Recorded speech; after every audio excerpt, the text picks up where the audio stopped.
Au sommaire de cette édition, industrialisation au Burkina Faso, la société de fabrication de coton burkinabé a reçu ce matin la visite du chef de l'État, le capitaine Ibrahim Traoré. Il est allé encourager la promotrice de cette usine située à Pabré, non loin de Ouagadougou. Vous entendrez le chef de l'État dans ce journal.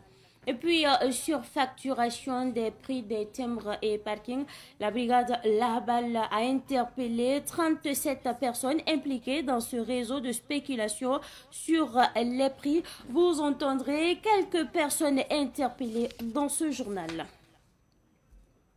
Mesdames et messieurs, bonsoir et bienvenue à ce rendez-vous consacré à l'actualité sur Savan TV. Comme annoncé en titre, le chef de l'État, le capitaine Ibrahim Traoré, a visité ce matin la société de fabrication de coton au Burkinabé située dans la commune de Pabré. Le chef de l'État, le capitaine Ibrahim Traoré, est allé encourager et féliciter la persévérance de la promotrice, mais aussi réaffirmer la vision au sommet de l'État pour la souveraineté du Burkina Faso à travers, bien sûr, l'industrialisation. Écoutons le chef de l'État, le capitaine Ibrahim Traoré.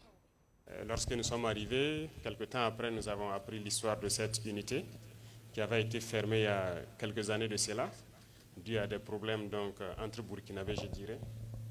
Nous avons cherché à comprendre, j'ai envoyé les équipes rencontrer donc, la dame et j'ai compris que il y avait une main-d'œuvre qualifiée qui travaillait à transformer nos matières premières, qui s'est retrouvée au chômage.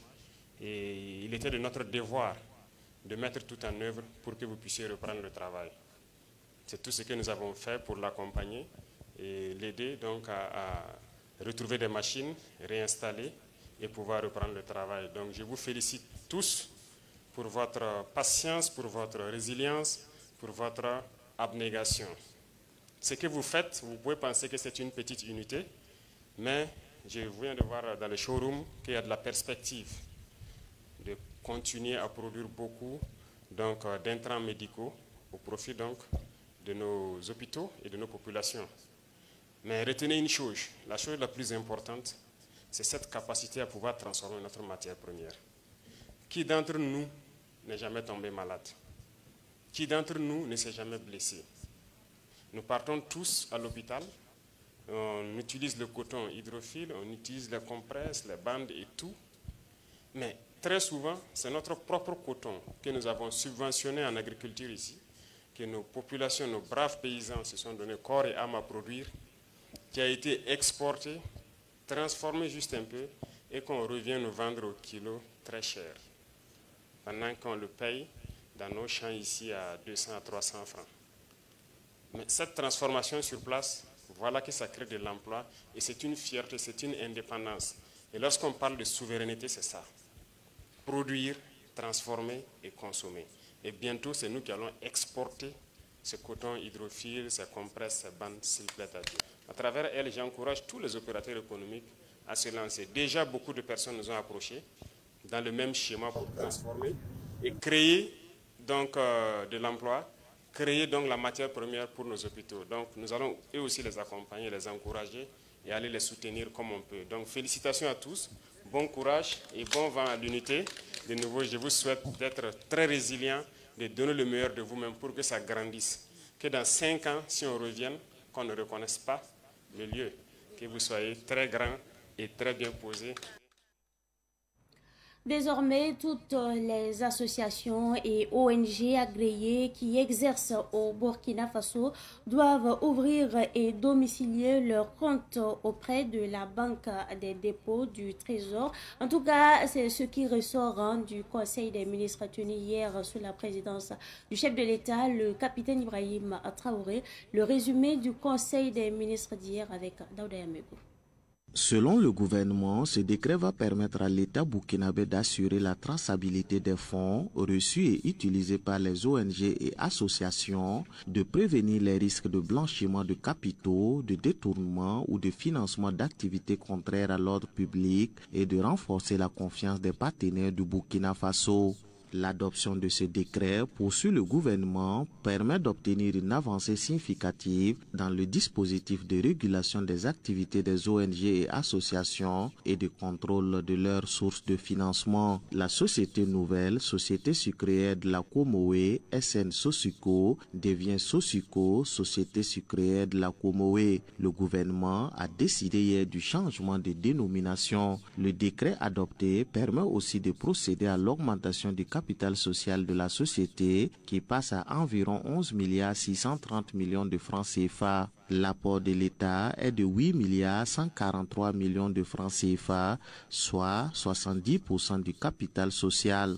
Le Conseil des ministres a aussi adopté un décret portant autorisation d'augmentation du capital social de la Société d'économie mixte textile des forces du Burkina Faso afin de combler l'ensemble des besoins de financement par l'opérationnalisation des Task Force BF. Le capital de la société est désormais fixé à 17 milliards de francs CFA. Le 3e Forum national des personnes âgées se tient du 27 au 28 octobre prochain sous le thème « Les mécanismes d'inclusion socio-économique et financière des personnes âgées dans un contexte de crise sécuritaire et humanitaire au Burkina Faso ». Le ministre en charge des Affaires humanitaires a donné hier les détails sur cette 35e édition de la Journée internationale des personnes âgées.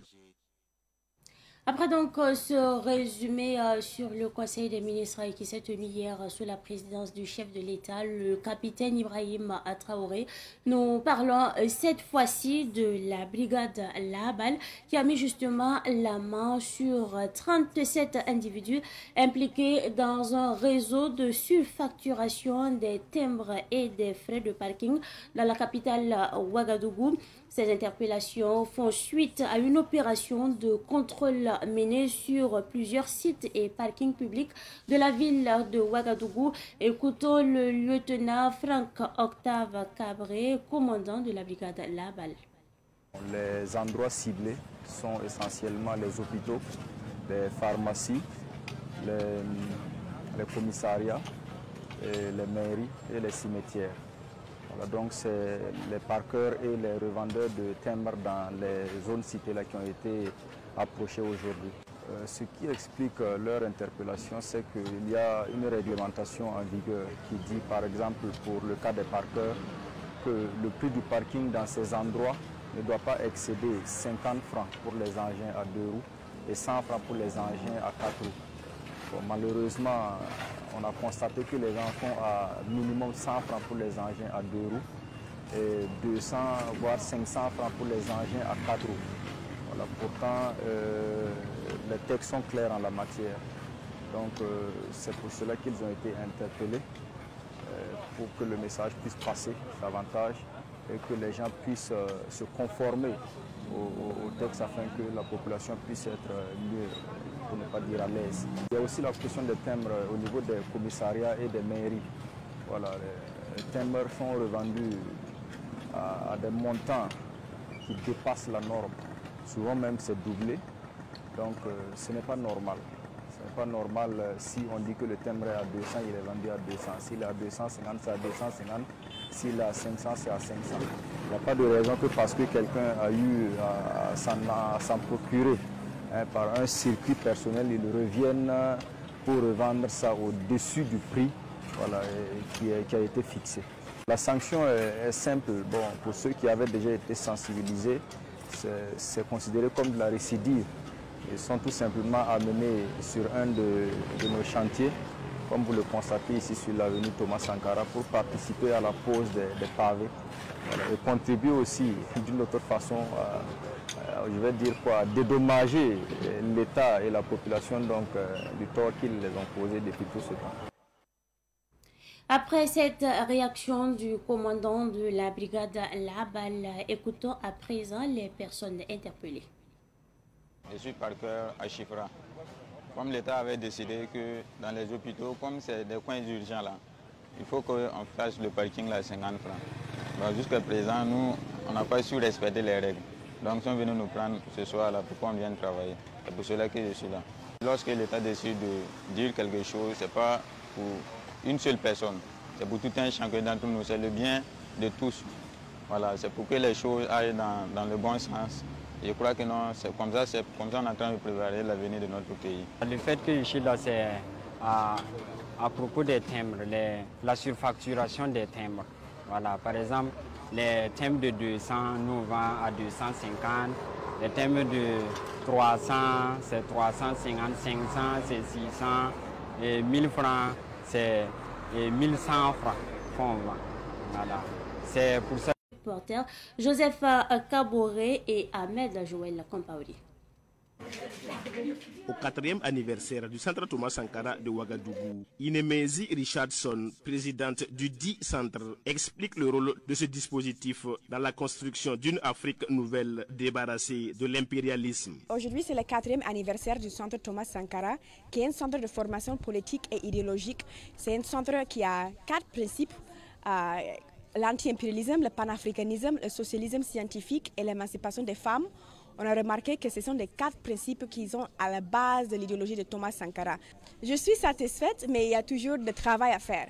Bon, c'est un combat, on dit à lutte continua, la lutte continue, parce qu'on comprend que jusque l'Afrique sera libre, il y a le travail à faire. Et malheureusement, on voit si on demande, dans la plupart des Africains, on part au marché ou bon, on promène dans les rues, on demande aux Africains, vous faites partie de quelle organisation, vous êtes dans quelle structure. La plupart vont dire structure, organisation, ça là c'est quoi? Nous sommes mal organisés et ça c'est vraiment notre difficulté. Il faut que chaque Africain, à travers juste au Burkina, pas juste dans l'AS, c'est important, mais à travers le continent et aussi la diaspora, tous les Africains du monde doivent faire partie des structures qui militent pour la libération et l'unification totale de l'Afrique. Parmi les icônes qui ont fait avancer le panafricanisme ces dernières décennies, selon Inemezi Richardson, il y a le président Thomas Sankara. Nous avons aussi une définition claire du panafricanisme que nous sommes en train de diffuser. Le panafricanisme, c'est la libération et l'unification totale de l'Afrique à travers le socialisme scientifique. Ce n'est pas nous qui avons inventé cette définition.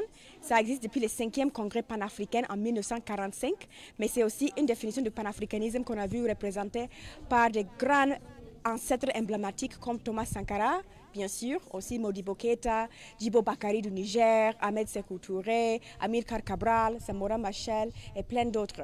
Alors nous sommes ici, c'est aussi à la centenaire de 3 grands ancêtres panafricains. Je parle de Patrice Lumumba du Congo, Frantz Fanon de Martinique et Malcolm X qui est né de la diaspora aux États-Unis. De cette occasion que nous sommes ici regroupés pour avancer les combats et aussi pour promouvoir la formation politique et idéologique qui est une nécessité dans toute révolution. Comme Thomas Sankara a dit, un militaire sans formation politique et idéologique est un criminel en puissance. Alors nous avons compris que c'était un exemple qu'il a donné, ce n'est pas juste les militaires, mais c'est toute la société qui a besoin d'une formation politique et idéologique. Le centre Thomas Sankara pour la libération et l'unité africaine est situé dans le quartier Sissin où il a ouvert ses portes en 2021. Sa vocation est de renforcer le combat du panafricanisme à travers des formations, son centre de documentation et des prises de position politiques. Ils sont réparateurs de téléphones portables, mais aussi citoyens engagés pour le développement du Burkina Faso. L'association des réparateurs de téléphones du Burkina Faso a apporté sa contribution à l'initiative présidentielle Faso-Mebo à travers un don de 6 tonnes de ciment, des brouettes et des pelles. La remise a eu lieu hier en présence de notre reporter Cynthia Zunglana.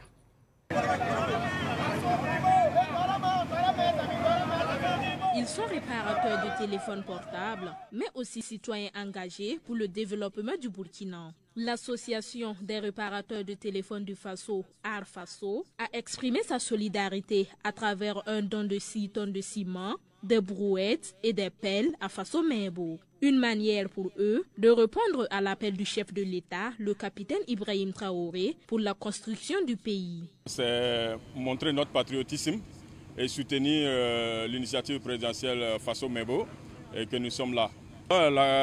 C'est juste un petit geste symbolique pour montrer que nous soutenons tout ce qui va faire avancer le Burkina Faso. Les membres de l'association demandent par la même occasion à chaque Burkinabé de mettre la main à la pâte. Quand on est arrivé ici, on ne savait même pas que c'était aussi intéressant comme ça, que les gens venaient travailler de manière volontaire. J'ai eu l'occasion de poser des questions et j'ai vu des tonnes et des tonnes de matériel qui sont là, que les gens ont fait des dons. Et franchement, c'est à féliciter. J'encourage ceux qui ne l'ont pas encore fait, des différentes associations, de venir vraiment soutenir parce que c'est pour le Burkina Faso. L'association des réparateurs de téléphones du Faso, ARFASO, existe depuis mars 2023 et compte environ 640 membres. L'association est ouverte à tout réparateur de téléphone désirant l'intégrer.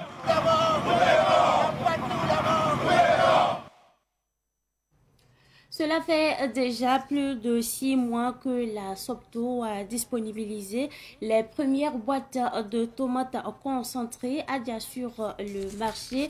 Quel engouement autour du produit sur le marché? On fait le constat avec Germaine Farama. Cette tournée commence à Fasoraga, une boutique de vente en gros de la pâte de tomates concentrée Adia. Dans cette boutique de grossistes, la pâte de tomate Adia est bel et bien disponible. En plus de Fasoraga, la pâte de tomate Adia est aussi disponible au marché Sankariare. Omarou Ouedraogo, l'un des grossistes dans ce marché, commercialise ce produit made in Burkina. C'est un produit burkinabé. Bon, c'est ça qui m'a motivé à lancer dedans comme c'est pour mon pays. Actuellement, pour moi, il n'y a pas gros stock comme ça. Et ça reste peu quoi. On vous a déjà livré beaucoup. Donc actuellement, ça reste pas beaucoup seulement. À chaque commande, ça dépend du nombre de commandes que moi aussi je gagne. Même si je gagne une commande qui vaut 3000 cartons, je peux commander. Ça ne manque pas. Ça ne manque pas dans les boutiques. Bon, comme c'est un produit qui vient de sortir, bon, si ce n'est pas vous les médias qui viennent intervenir comme ça, que tout le monde va savoir que le produit est disponible. Depuis l'ouverture de l'usine, il y a beaucoup qui ne savent pas que le produit même est disponible. Des restauratrices se sont déjà approprié la pâte de tomate concentrée Adia dans leur cuisine. C'est le cas dans ce restaurant situé à Dassasgo, tout comme à ce restaurant situé aux 1200 logements. Dans ces deux restaurants, la pâte de tomate Adia est utilisée dans les préparations des plats. Justine Sanou est l'une des restauratrices. J'ai découvert Adia pas trop longtemps, à peine 2 mois comme ça. Voilà, et j'ai trouvé que c'est vraiment très bon. C'est pas aigre, voilà. D'autres étaient aigres, mais ça c'est pas aigre. Adia n'est pas aigre, j'utilise Adia vraiment, je trouve ça très parfait. Et je trouve que c'est une réussite nationale quand même. Adia est une réussite nationale, voilà. Ça, on n'a rien à voir avec les tomates importées. J'ai concentré ma cuisine à ce produit parce que je la trouve bon. Quand c'est bon, est-ce qu'on change? Quand c'est bon, on ne change pas. Voilà. C'est quand c'est pas bon qu'on change, on cherche autre chose. Mais depuis que j'utilise Adia, je trouve qu'elle est parfaite. Et elle me va, les soupes sont bonnes. Voilà, pas d'aigre, pas d'adduction. La pâte de tomate concentrée Adia se comporte bien sur le marché, nous rassurent les grossistes. Son utilisation est de plus en plus ancrée dans les produits culinaires des Burkinabés. La toute première édition du concert patriotique au théâtre populaire de Ouagadougou se tiendra demain samedi. La population est donc invitée à sortir massivement pour justement prendre part à ce concert qui va contribuer à la réhabilitation du théâtre populaire Désiré Bonogo. L'information a été donnée au cours d'une conférence de presse. Nous restons justement avec vous, Germaine Farama. Sans aucun budget de départ, le ministère de la Culture est déterminé à ressusciter le théâtre populaire Désiré Bonogo, situé dans le quartier Samandé de Ouagadougou. La réhabilitation de cet espace culturel, longtemps délaissé, est aujourd'hui l'une des priorités du gouvernement qui veut redonner au centre culturel la place qui est le sien dans la promotion de la culture. Un projet pour lequel le gouvernement compte une fois de plus sur l'engagement patriotique des Burkinabés. Dans cette période de refondation nationale, Burkina Faso se redresse, non seulement par les armes et le travail, mais aussi par la culture, qui demeure le socle invisible de notre identité et de notre dignité. Et c'est dans ce cadre que réhabiliter le théâtre populaire Désiré Bonogo revient à redonner une voix à notre mémoire collective, un souffle à notre créativité et à notre souveraineté et une âme à notre unité nationale. Pour manifester sa volonté à faire revivre le théâtre populaire, construit en 1985 sous la présidence de Thomas Sankara, un concert pour la renaissance du théâtre populaire est déjà prévu le samedi 18 octobre prochain. Le concert patriotique J'en viens pour la renaissance du théâtre populaire Désiré Bonogo n'est pas un simple événement artistique, loin de là.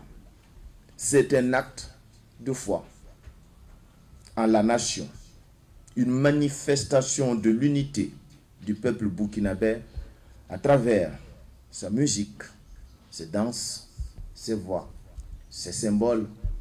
Plusieurs hommes et femmes de la culture sont annoncés pour agrémenter cette soirée.